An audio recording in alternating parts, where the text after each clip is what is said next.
Hello and welcome to the Argyle CIO Leadership Forum. My name is Vicki Limbrunskill with Argyle.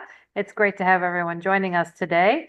Just a couple of notes before we begin our discussion. First, a quick reminder to stop by our sponsors' virtual booths at any time during today's event and for the following week.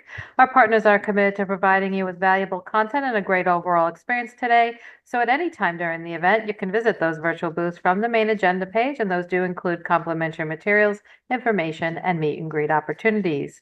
And now, without further delay, I'd like to introduce our speaker, who will be joining me for a discussion, Emily McReynolds, Head of Global AI Strategy, Digital Strategy Group at Adobe. We are so excited to have Emily with us for a thought leadership presentation titled Unlock the AI Advantage, Navigating AI Implementation.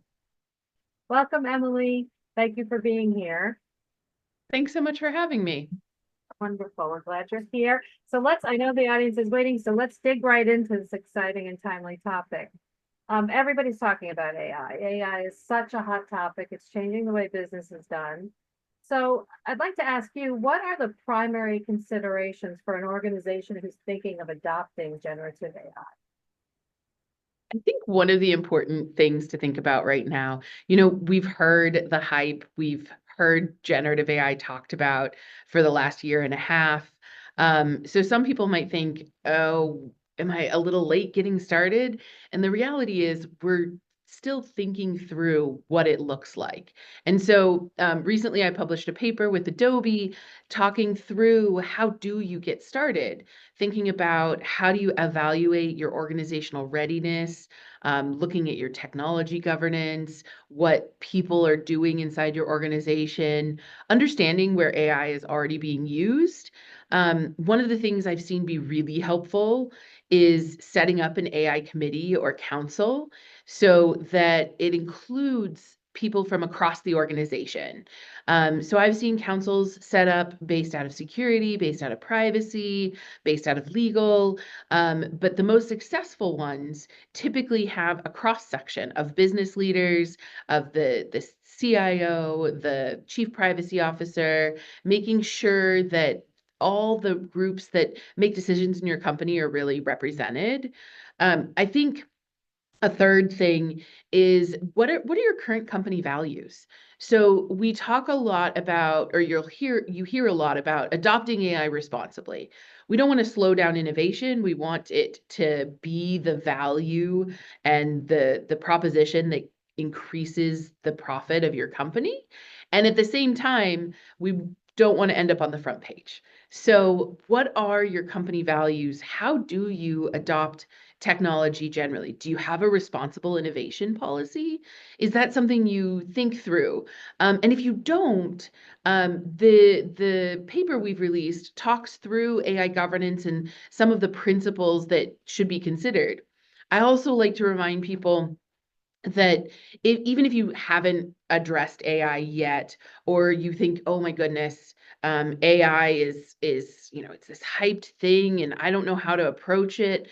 The reality is, you probably have some form of data governance, some form of management structure for your technology, and in a way, this is just extending that to AI.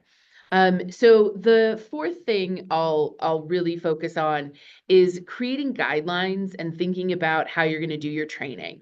So a lot of companies spent a significant amount of time over the last year and a half figuring out how should AI be used in their organization. Some companies that were already building AI and might sound like, oh, we've been doing this for 10 years, they still had to figure out what it meant for employees to have access to these generative AI tools. So I think there's an aspect of this that is training your people. I've had conversations with companies that have bought a bunch of AI products and they say, oh, our people aren't using it, or they're doing things we don't want them to do with it. And that's not a mystery. It's kind of human nature to explore. And so really thinking about how do you set up guidelines for success for your employees. Similarly, we really need to think about who are you buying this technology from? So you probably already have some form of vendor management. It's common to ask about data provenance, like what kind of storage they're using, what kind of logic is in their systems. These are all questions that have examples in the paper we've shared. And I think one of the critical, and the last point I'll make, is having a human in the loop. This really you need to know where the human belongs. So typically, if you're talking about creating images, you would have some sort of review process, whether that's with your legal team or your compliance team. Um, but maybe in this case, you need the human in the loop earlier.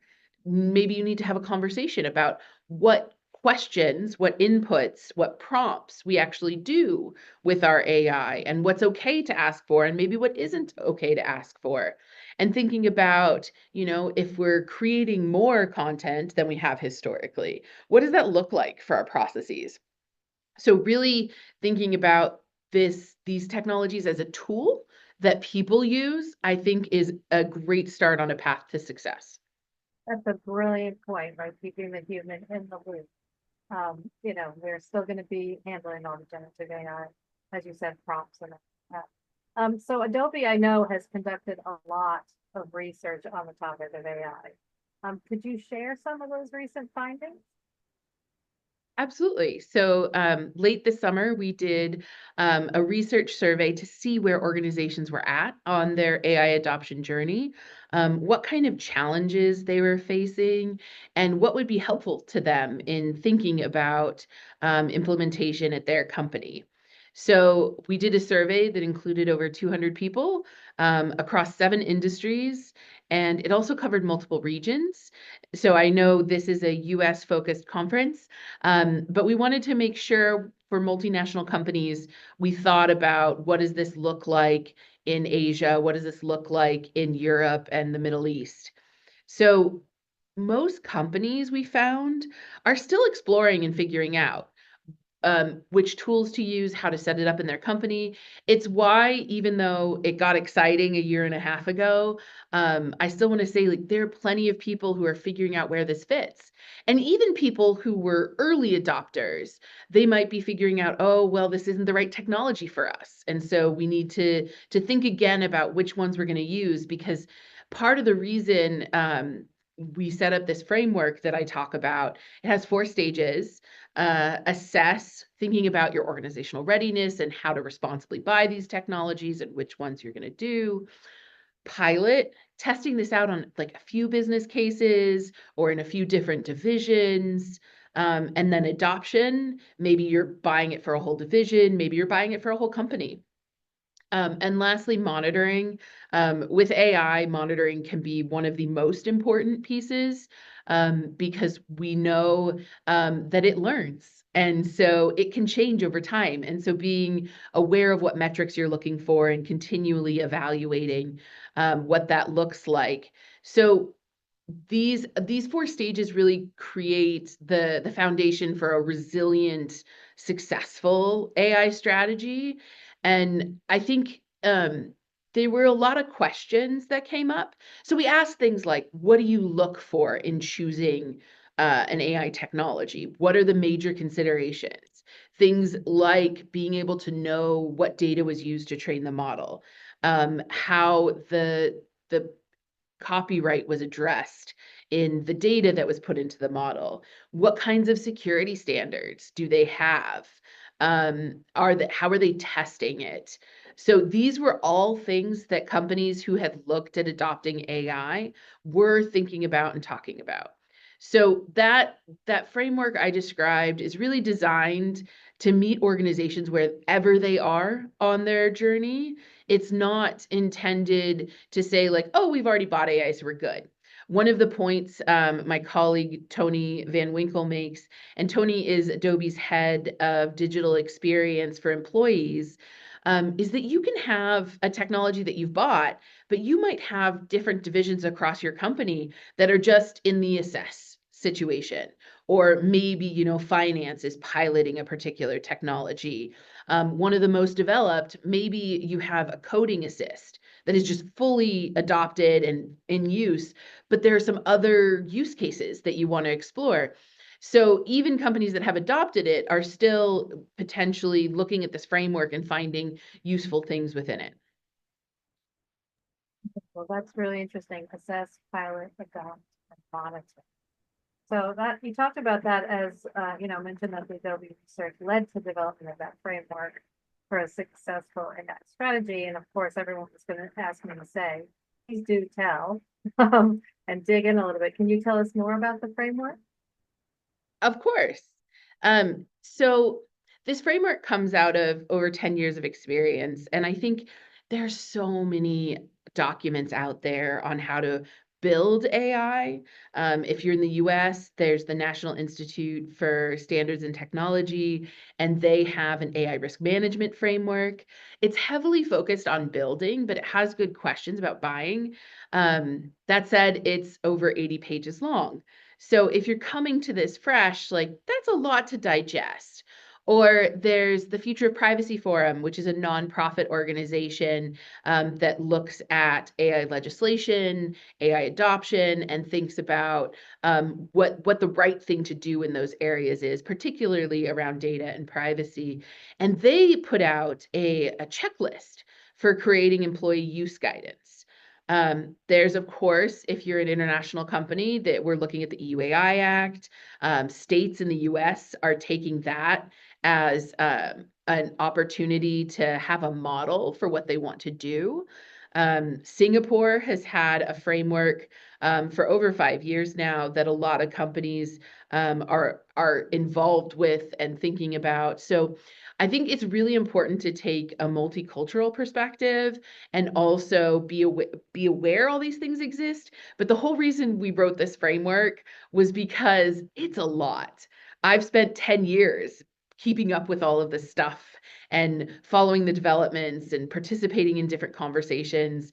And so what I really wanted organizations to be able to get out of this framework is what are the straightforward things? Like, what do I do? Not the theory, here's where some challenges are, here's what you should think about, but like really like, okay, let's evaluate organizational readiness.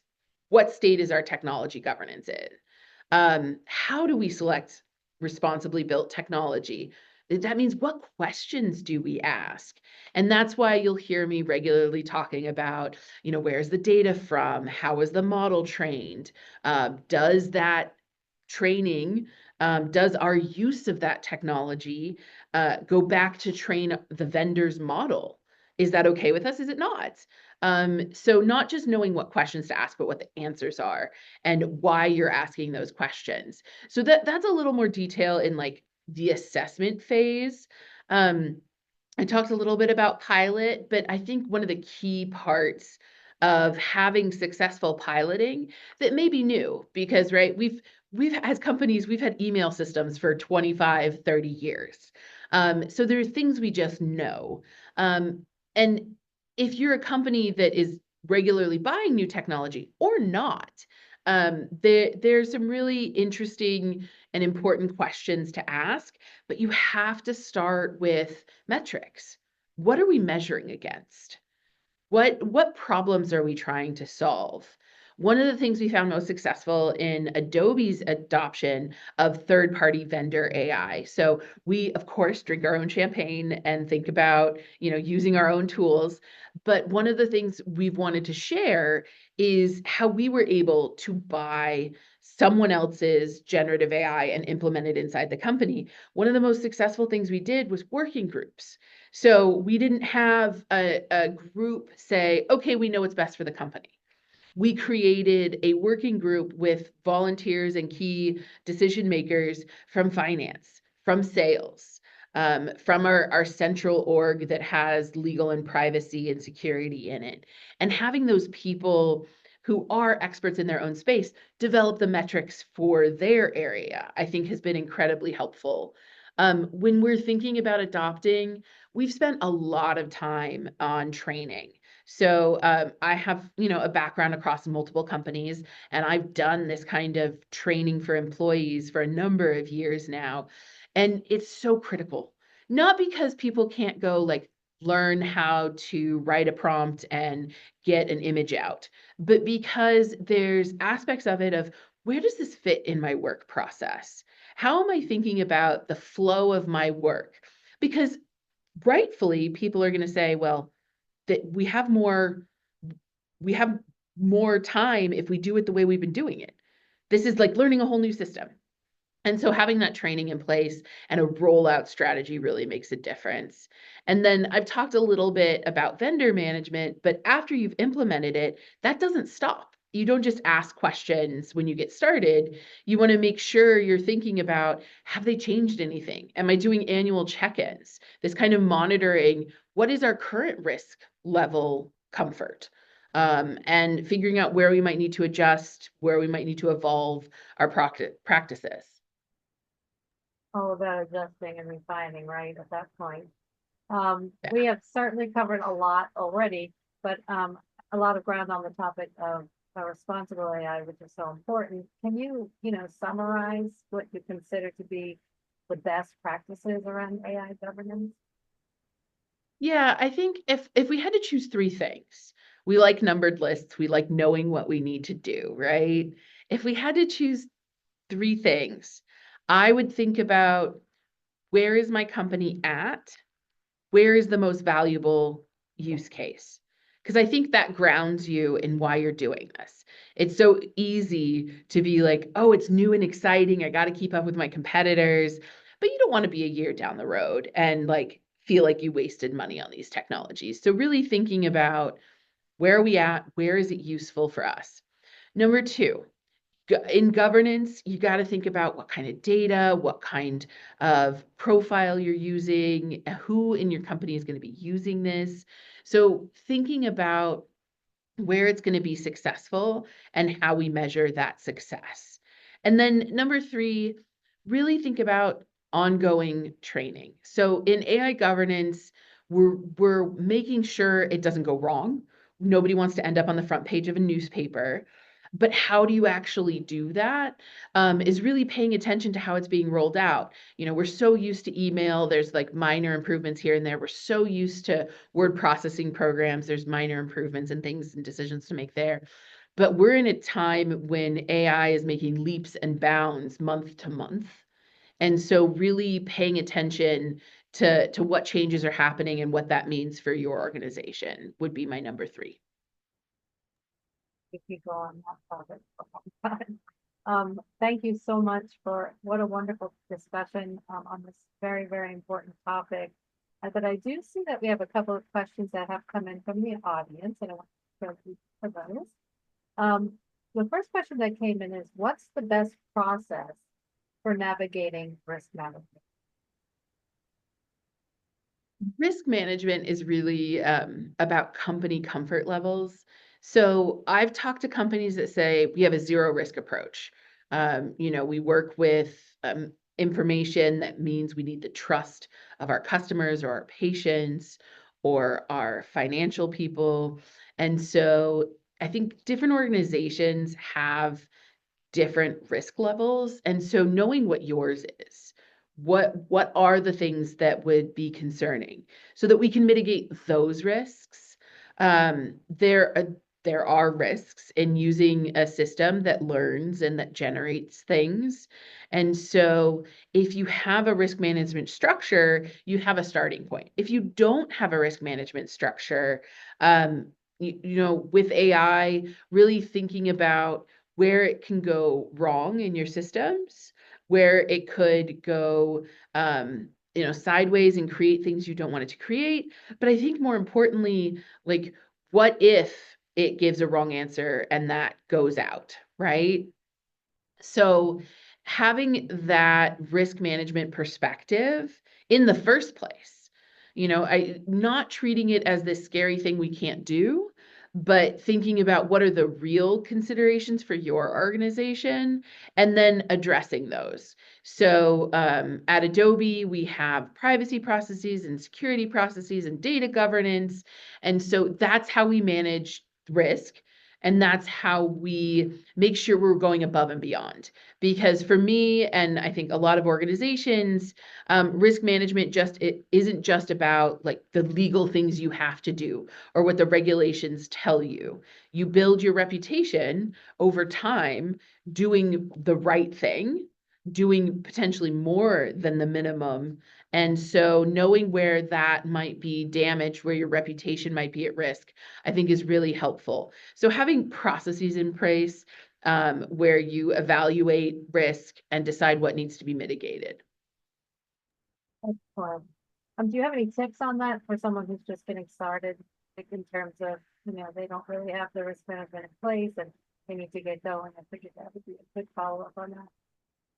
I think all organizations that are building something or selling something or providing services, they have a sense of where things can go wrong in their organization.